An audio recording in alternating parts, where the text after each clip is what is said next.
Good evening, everyone. My name is Sharifa Sims-Williams. I'm Director of Communications for the Normandy Schools Collaborative, and I want to welcome everyone to our middle school education community forum. Tonight, we're going to talk about a possible return to the middle school format. For those who were around, I guess it's been almost 4 years ago, Normandy transitioned to the Ella Middle model, which sent students in the 7th and 8th grades back to the elementary schools. And we eliminated the Normandy, well, at the time was the 7th, 8th grade center, um, and built the new early learning center. However, we are looking at other ways to address middle school education. Tonight, our conversation will be led by Dr. Rosalind Floyd, who is the district's chief of staff. Joining her on the panel will be Mr. Andrew Miller. He is now an analyst, but was once the former Normandy 7th, 8th grade center principal. Also, Dr. Phil Pusateri, district CFO and associate superintendent, and Dr. Crystal Ryder, who is our assistant superintendent for curriculum and instruction. Just to give you a little preview of how the evening will go, Dr. Floyd has a brief presentation where she will present her findings and some of the recommendations that the district has. Then we will entertain questions. I'm not sure how many people at the time that we have on the call, but we will take questions from those of you who are on the call and try to get those answered for you. This is being recorded, so we will post it on our website and our YouTube channel sometime this week. So if you know people who wanted to attend tonight and were not able, they can review the meeting online. I believe Dr. Floyd is also planning another meeting, but we'll see how that goes. And at this point, I'll turn it over to Dr. Rosalind Floyd. Good evening, and I want to thank everybody for coming. Go ahead, Andrew, and pull the screen up. So what we're going to do tonight is I'm going to give you a short informational presentation of our findings around the middle school and the process that we're doing to identify should we switch back to a middle school. As Sharifa said, we'll have questions and answers in the chat, and then at the end we'll have a brief survey, which will be a Google Doc that you can answer some questions and give some input around the middle school process. Next slide. Next slide. So the objective tonight is to inform the community the process of transitioning to a middle school model, and our purpose is to gather feedback from the community as we try to make this so important decision. So why are we having this discussion? We want community input, and we care about your thoughts about, are we doing what is best for students?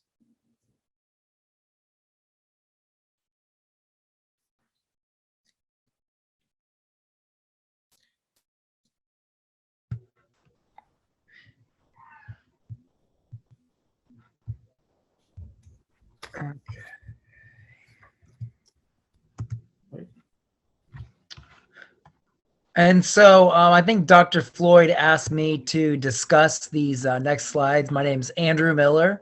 I am the data strategist for the district and was also one of the previous middle school principals. So I as well understand some of the challenges. So back when the 7th, 8th grade center was there, I was there from 2014 to 2018.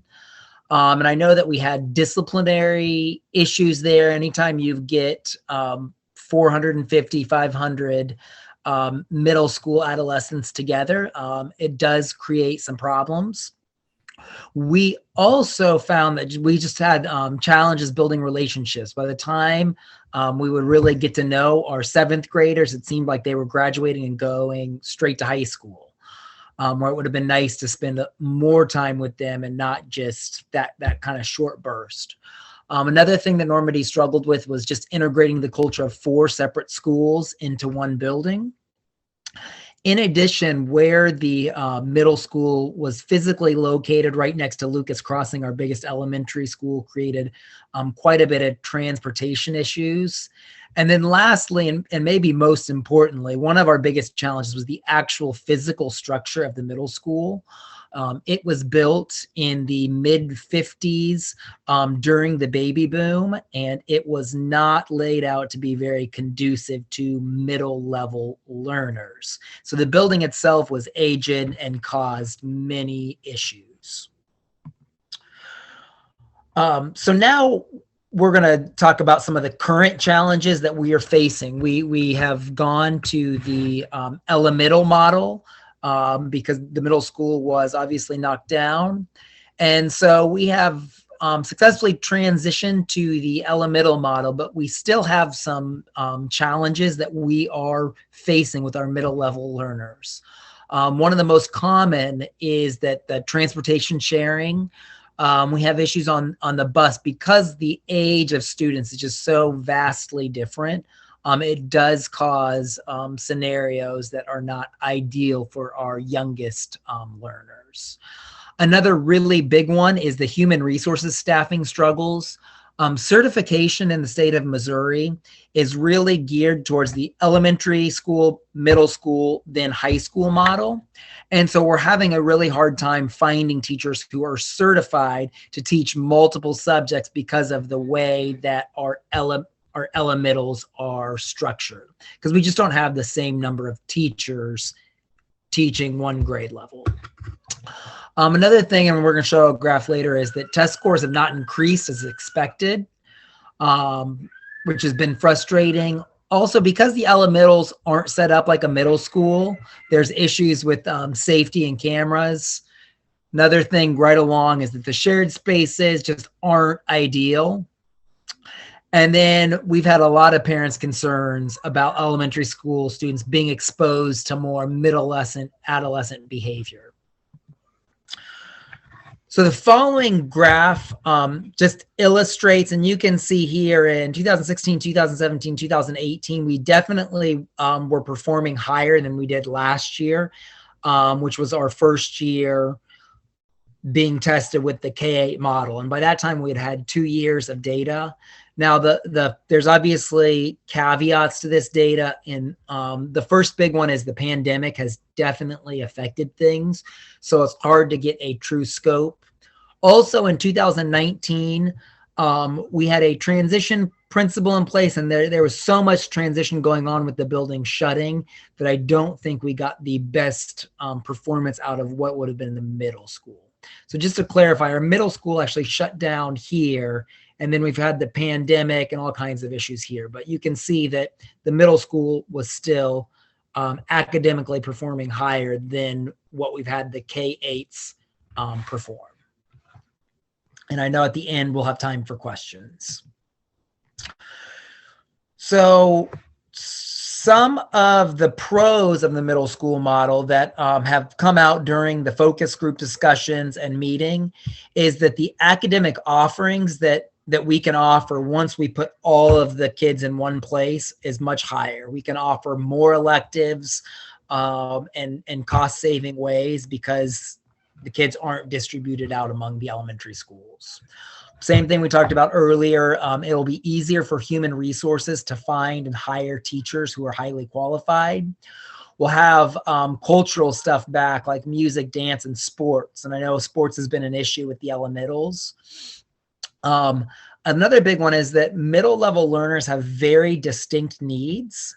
And it's hard for principals to focus on those needs when they're also focusing on early elementary learning and reading going on. And so it's a lot to manage. But if you put all middle level learners in one building, you have principals and teachers who are adept at dealing with the changes that puberty brings. Logistics are also another issue. So doing field trips across grade levels right now is so difficult, but if all of the 6th grade, 7th grade, and 8th grade were in one location, logistically, things would be much easier. And then another big pro, and I know we've seen this at the high school as well, is that when there's a middle school, it seems like the kids are actually more focused and ready for the additional freedoms that high school brings. So the middle level learner, because kids are navigating the building and having lockers and transitioning, they're better able to navigate the high school once they get to the high school.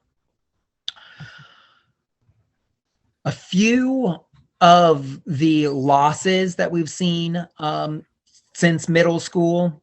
So our middle school, we had a award-winning, a nationally recognized school newspaper, and kids got to be journalists. We had a working farm with chickens and bees and an orchard. We had a garden. We had lots of extracurriculars like drama, chess club, cross currents, which was a program where we partnered with other middle schoolers and discussed things around race and current issues. We lost a lot of the sports programs where we played other schools competitively. In addition, music, competition, age-based assemblies geared just for middle level learners and adolescents. All of those things have been lost since now the middle level learners are in an elementary school setting. So Dr. Floyd, I think, is going to take over from here and discuss what some of her research around effective urban middle schools has led to understanding.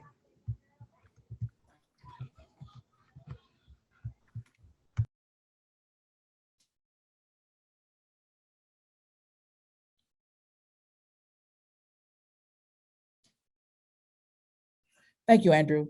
As Andrew said, I've been doing some research on what does successful urban middle schools look like, and they do exist. I've been around the country in other positions from New York to North Carolina looking at successful urban middle schools. And so how would that look and what would be the best thing to bring to Normandy is my focus. Next slide. About urban middle schools, when students perceive their school environment as engaging and supportive, they're more motivated towards academic success. We know that today's students are wired for technology. And so when I talk about engaging, it's like, how can you have technology so engrossed in the curriculum and the social emotional needs of those students that it's a part where they actually feel that they're there. Students perceive their math classes as providing a more engaging and respectful learning environment. Mathematics has been a challenge across the district at all grade levels. So in a middle school atmosphere, we can create an environment to make math more engaging for that specific population. Because one of the challenges that principals have repeatedly said is that, how can I be a principal of a middle school when I have all these responsibilities to the elementary students, as Andrew mentioned? Even though they're middle school students, they want parents involved in their schools, and they want caring and supportive administrators. And that's a lot easier to do when you have people trained specifically to address the needs of middle school students. The supportive and interpersonal environment will engage urban learners.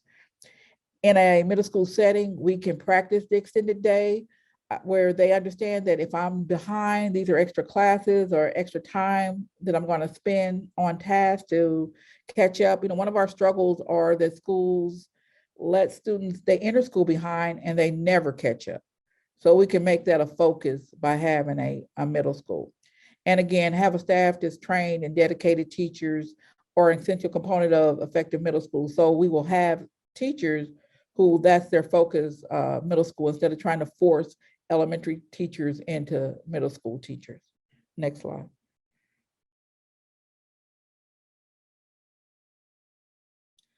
So what we've done to work on this project over the course of the last year or so is we met with a team of educators in the early fall. And from that meeting, we formed a task force to address different levels of middle school students, from music and culture to engagement to psychosocial and emotional learning. We presented the findings to the board in the late fall of 2021. Dr. Field examined boundaries, so we're prepared in case the project goes through. We solicited anecdotal feedback from educators, and from that feedback, Andrew and I conducted some focus groups with teachers. We did one focus group early, and then we're planning to do another one in the next couple of weeks. And Andrew created a survey, and from that survey, he got some teacher feedback. All of the teachers who participated in the focus group voted to have a separate middle school, and they felt it was important. Next slide. At this time, if you have some questions, please put it in the chat and we'll be glad to answer those for you.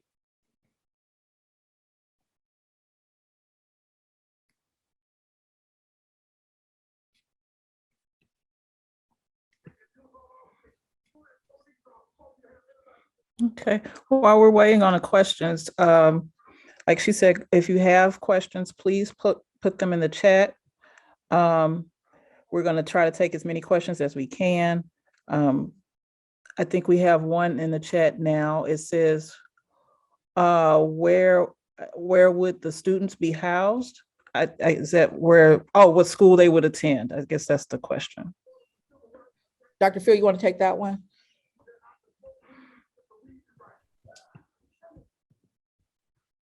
Sure. So the first through fifth graders would be sent to the 4 remaining elementary schools. So Lucas Cross, not Lucas Crossing, because that would be converted to a middle school. Barack Obama, Belnor, Washington, and Jefferson. As Dr. Floyd said, there's multiple scenarios that we could look at in terms of redistricting, and I'm happy to walk us through that. It would take about 10 minutes. So maybe we save that till the end, if once all the questions are there, if you want to see those options for redistricting. But the middle school will be housed at Lucas. Okay, our next question is this the first time we've asked for parent feedback? I'd say yes or no. As parents come in for other things, I'm getting anecdotal information from those parents, but this is the first official time that we've asked for parent feedback or parents or community feedback. But we plan another session.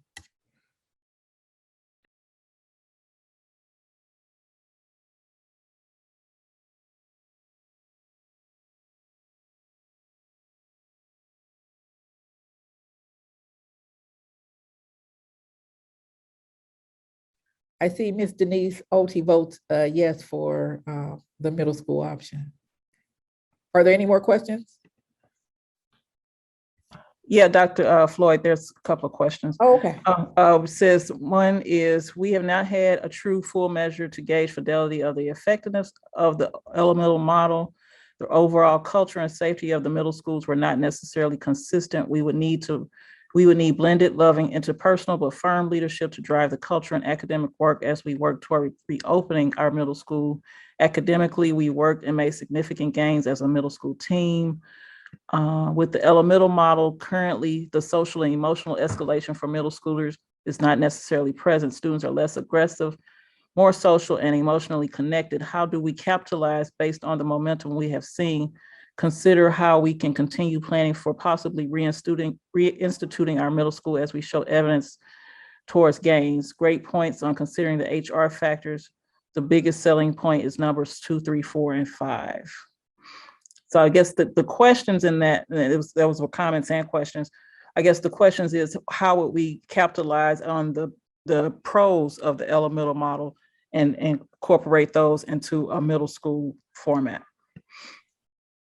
I think one of the major pros of the elemental model is the ability to develop relationships with students and show caring for a longer period of time. And one of the critical components of an effective middle school will be to keep that part. So if we have teachers and school leaders who are trained in middle school and adolescent development, I think that will be a better space for those students.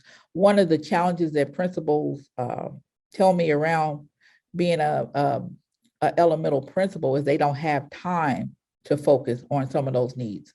Whereas if we have that actually built into the schedule, then we can address those needs better. Okay. Next question, were school counselors part of the discussion and will they be included in the future? School counselors are part of the middle school task force, and that will continue. Okay. This is from a parent, no question, just want to know how soon you all will make this transition back to middle school. I was never in favor of the elemental model, so I'm ecstatic that this conversation is occurring. Dr. Phil, you want to take that one? They want to know a time frame for the middle school. So we presented this, Dr. Floyd and Mr. Miller presented this to the board late into 2021, just to give an update. And then we've shared with the board on the district redistricting maps in January and February. I don't know. I don't know if it's going to be next year or the year after. The last board meeting, one board member said, hey, let's not rush into this. Let's make sure that we have a lot of deliberation and community input. And so that's why we're here now. I think that's going to be a conversation between the superintendent and the board on the timing of this. But we did get some guidance not to rush into it. Okay. Next question is, how will the behavior issues be handled at the middle school? That's an important question, and in the middle school planning, it will be a critical component of that planning. We've learned that some of the behaviors we just aren't prepared for. And so in the middle school model, we need to have more counselors and social workers to help with some of the root causes of the behavior issues. So that will be part of the model. Okay. One question from one of our grandparents. I am so dumbfounded that we are at this stage in such a short period of time. Why? We addressed this before the elementals came out.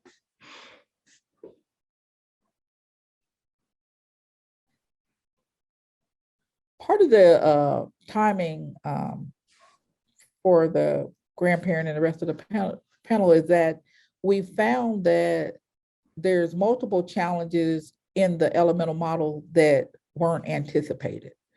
Some of the discipline, if I look at discipline data, the discipline data challenges that we're having are with the middle school. As one principal shared this week, she had to call a complete meeting with just middle school students and say, hey, I can't have you, interrupting the stability of the school.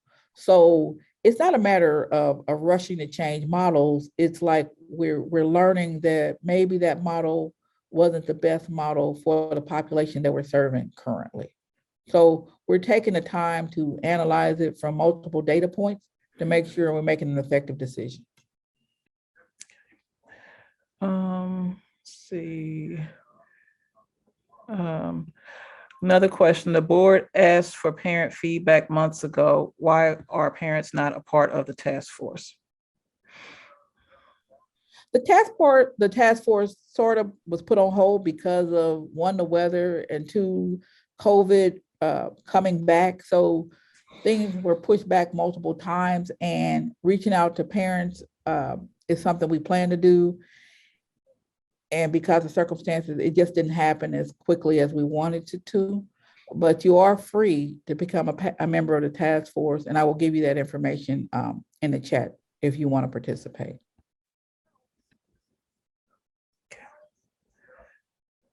Okay, somebody said they didn't support it then because these issues were foreseeable. Let me see, it's a couple of people who have Q&A, got questions in the Q&A. Will a summation of the slides, information from this meeting be sent out to all that could not attend, noticing the attendance is low? Dr. Floyd, we're recording the meeting now, so that part will be available for the community to look back over. Will you have the slides available? Yeah, so we can put a link to the slides on the website too. Okay, yeah, and we'll put this under the parents and students tab. I believe there's a page where we have meetings and whatnot. If not, we'll send it out via email in the next newsletter. If not tomorrow's newsletter, email newsletter, it'll be out in the following week's email newsletter. And then the other question, so is this really going to happen, or is this just something we are thinking about? Right now, we're in the planning stage, and as Dr. Phil says, we don't know if it's going to happen next school year, although I think that's pretty much not going to happen next school year. But for the 2023, 2024 school year is when we're projecting.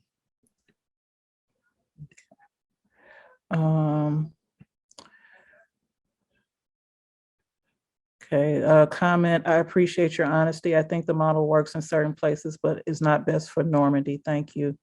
Board, okay, I think most of the questions were asked. Okay, so, oh, hold on, somebody just popped up. Okay. Would it be helpful for me to run through those redistricting slides, or is that more of a separate conversation? I don't know. I'll let Dr. Floyd make that call. Let's ask the question to the audience. Would that be helpful to look at the redistricting slides? I can't talk today.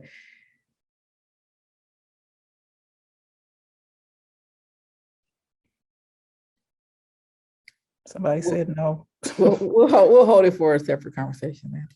Okay.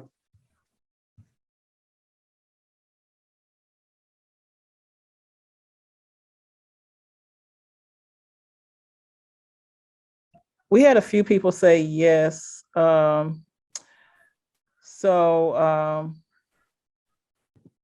we can do this if people want to stay on at the end.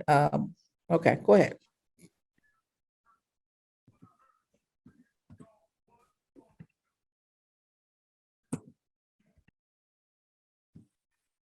So we looked at three main key values when we're trying to do redistricting. One is what's going to be least disruptive to families. Another value is how do we divide students so that each building is filled up about the same amount. So Barack Obama is not at 95% capacity, but Belnor is only at 60% capacity. We don't want one building to have crowded classrooms and other buildings to have lots of empty space. So really evenly dividing students. And the third key value was keeping neighborhoods in place as much as we could. Not really dividing one neighborhood so half the students go to one school and the other half of the students in a neighborhood go to another. So from that, we worked with some geographers to generate 4 different models. Scenario 1 looks at keeping all the boundaries intact for 1st to 5th graders, and only Lucas Crossing students go on to new schools. The greatest number of students are going to be added from Lucas Crossing to Barack Obama and Jefferson. Oops. The map looks like this. You can see in the middle, this shaded, these areas that are colored in, that's where Lucas Crossing students, this is Lucas Crossing's current footprint. And the colors show where they would go next. So everything in this yellow area would go to Washington, everything in this red area would go to Belnor, everything in the green area goes to Jefferson, and the blue area goes to Barack Obama. So you can see Wellston goes to Barack Obama with this one. This is scenario 1. This one has, we believe, the least amount of disruption to families. There's no change for anybody except for the Lucas Crossing students.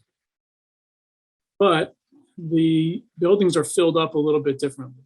So Barack Obama is at 75% filled, but Belnor and Jefferson are less than 60% filled. So we'd want to keep an eye on that and make sure that we're not overcrowding Barack Obama with this scenario.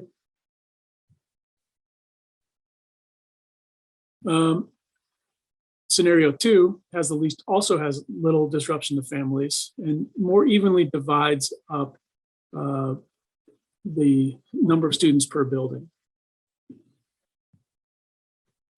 See some slight changes to this, where this Wellston area has students going to Washington instead of through Barack Obama. And Belnor still kind of has most of the central area. Scenario 3 really has the most equitable division of students among the different buildings, and it tries to keep the logic of neighborhoods together. But one of the challenges with scenario 3 is some of the students who might be going to Obama, Belnor, Jefferson, or Washington might need to change schools next year. So the first 2 scenarios only had students at Lucas Crossing changing schools. You can see here that Washington would take on some of the Belnor students. I'm sorry. Washington would be taking on everything basically south of St. Charles Rock Road, except for this area, which would go to Barack Obama. This is scenario 3. But you can see that every building is pretty equally filled. So we're very less likely to have one building become crowded. Scenario 4, Mr. Miller noticed that there's some students in the area between Pagedale and parts of Normandy where they would be going to Belnor, but Washington looks like it's closer. So what would it look like if this section ends up being part of the Washington footprint? And that way they're going to the closest school. This one also has a fairly even division of students, although Washington is up to 72%, and Belnor is pretty low in this case.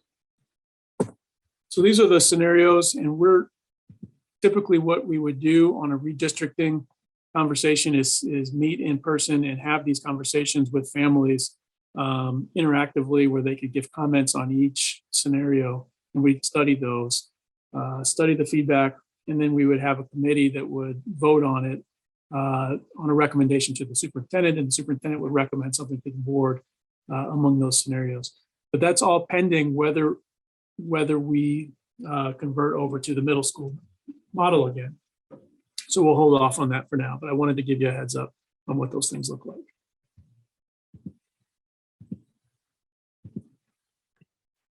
Okay, thank you, Dr. Field. Sure. Okay, any other questions about the, okay, we did have a question. We have had a 6th, 8th grade model, and it was not the best for students. What will happen differently to make sure our students have some success? I think the critical need there is a clear code of conduct with expectations for behavior and academics and support for social emotional needs. So all that will be built into the design of the model. Okay. So, will we get to pick what school our kids go to? I think Dr. Pusateri just kind of answered that with the presentation on redistricting. We will have to, it'll depend on one. Phil, I'll let you answer since you. Yeah, in short, the answer is no. You can give input on which boundary map we decide on, but which boundary map we recommend to the board, but ultimately the board will approve one of these maps, and children are asked to go to the school that they are assigned to, because we don't have enough bus drivers and enough transportation capacity to kind of pick a child up who lives right next to Belnor and take them over to another school of their choice.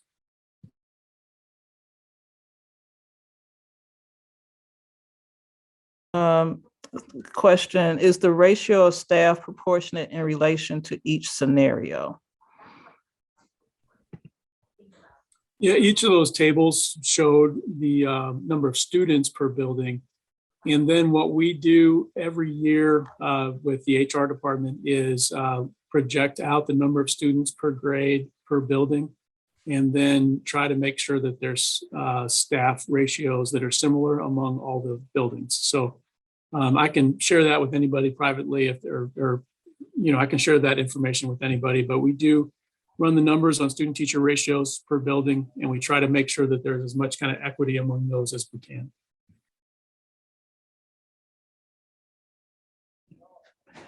All right, any other questions, comments? Okay, as Dr. Floyd mentioned, this will be, this is the first of, I'm sure it'll be a couple of more meetings. Oh, sorry, we have another question. Would the schools have any specialties or different approaches, or all be the same? Can we have the information? All be pretty much the same. Are you talking about the elementary schools? Because I'm assuming that's the elementary schools they're referring to. If we make the move back to a middle school model. Okay, yes, that's what they're talking about. I hadn't really thought about what was gonna be in the elementary model. So let's put a pin on that one, and I'll get you an answer after some more discussion.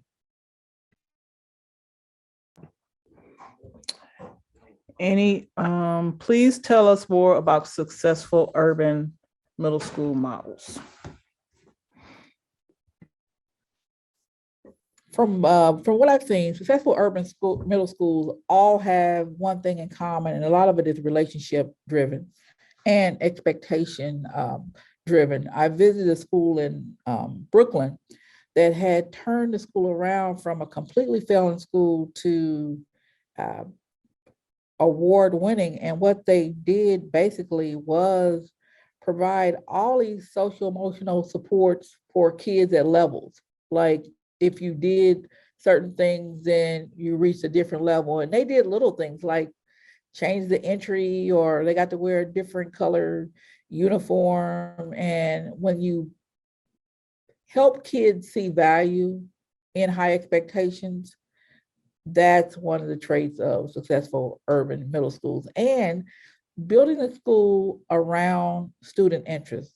Instead of being adult driven, let some of the design be student driven, and have an engaging activities. As Mr. Miller mentioned, the newspaper or teams. We know, even as we're trying to navigate an elemental model, one of the consistencies of support and engagement has been athletics.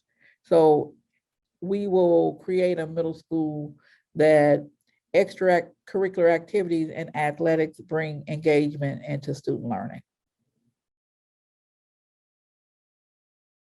Another question, will teachers have a say in whether they are sent to the middle school or not? Is HR on the call? No, No. I don't see her. I'll say that there was, when we did convert to the elemental model, there was, as part of the interest-based bargaining, a procedure set up for transfers for teachers to a new building. And so we would refer to that, especially whatever's been carried over into our current agreement with the teachers union. And we want to just work hand in hand with the association to make sure we're following a fair and equitable process on that. Thank you. I think we have a couple more questions. Were other scenarios considered, such as grades 1-3 in one school, 4-6 in another, and 7-8 in a different school? I think that's probably similar to a tactic that Ferguson Florissant adopted a couple of years ago, where they have I forget, but they separated their elementary schools into different buildings. Was that considered for Normandy?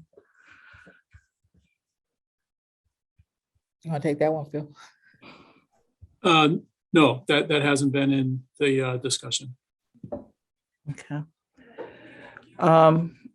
Question again about discipline.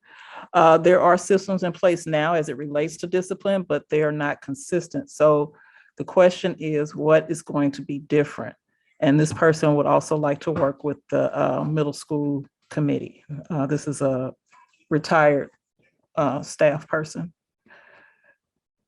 Well, thank you for volunteering. We need all the support that we can get. Appreciate that. As far as discipline goes, I see some of the inconsistencies, and the plan is to take up some of the information that and the committee studied around some positive behavior interventions, because what I found is that a lot of students need attention, and some of that attention seeking gestures are just causing havoc in the classroom. So revisiting our code of conduct will be a critical component in the middle school design. Another question, was there any discussion about the middle school being a part of the high school? No. The high school is at capacity already, so they really don't have the space for a middle school. Okay.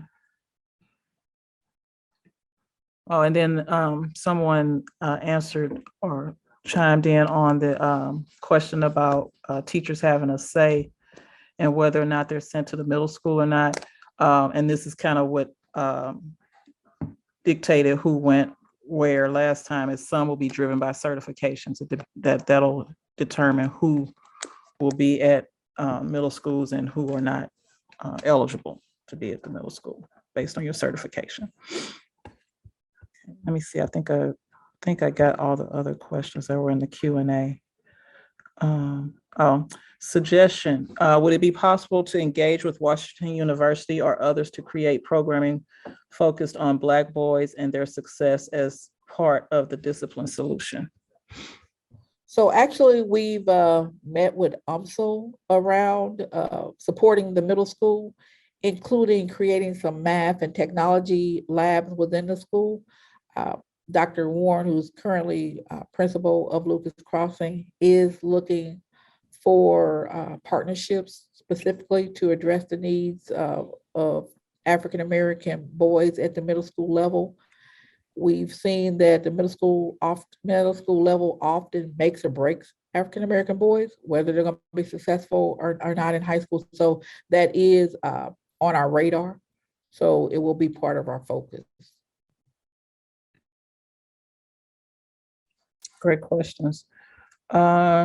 Let's see, we still have a couple more minutes. Let's see, anything else from the panel? UMSL will be great. Sean, Joe with Washington U may have suggestions for them.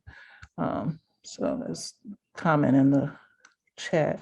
And someone asked if the chat comments and questions will be available. Those are being saved as well, and we'll post those as a text file along with the recording of the meeting. Okay, well, I'm going to go ahead and we have a brief survey. This will be also emailed to parents. So like I said, those who weren't able to attend, they will also be able to provide their feedback. Let me find get the survey link, copy, and send it to everyone. So this is a survey. I just put it in the chat, and complete the survey. Mr. Miller will get the results. Once we get the results, I don't know, maybe at the next meeting, or we can also, like I said, we can include it in the newsletter to share it out, the feedback we get. Like I mentioned, I'll send it out a few times so that we can get additional feedback from families and staff.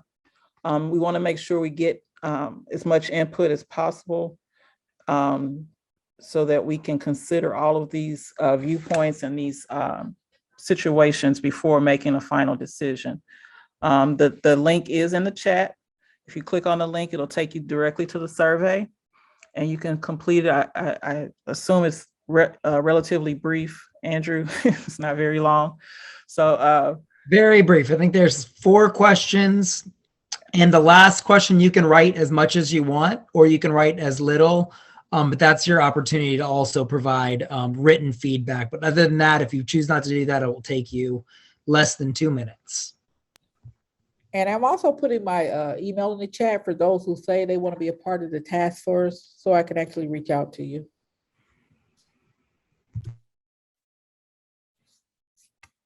Someone said that they never received the information for parents. What information are you referring to?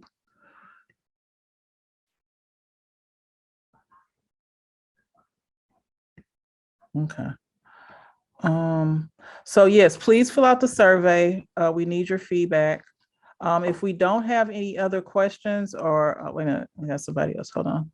Oh, thanks for, okay, no problem. You're welcome. Thanks for the team for creating space to be involved. We appreciate your involvement. And please, parents, especially the parents on the call and the teachers, if you have parents that you think or know that have an interest in this, because it's not just for the parents who have middle school age children.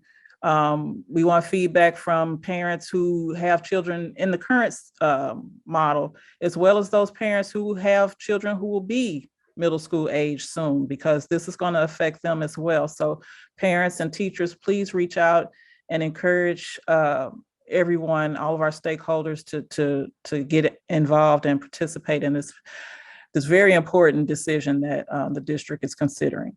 So I'm going to And I think that we're going to have a forum as soon as we can figure out how to do it in a safe way, to have in-person discussions. I know some people asked, they wanted to talk. It's just that when you're trying to do it virtually, it allows more people to ask questions if we do it in the chat. But we do plan a open forum where people can talk. Well, on that note, I want to thank everyone for taking time tonight to attend. Thank our panelists for their information and their time. And of course, our parents and staff who are on the call, thank you so much for your questions, your comments. Have a great evening. We'll see you next time.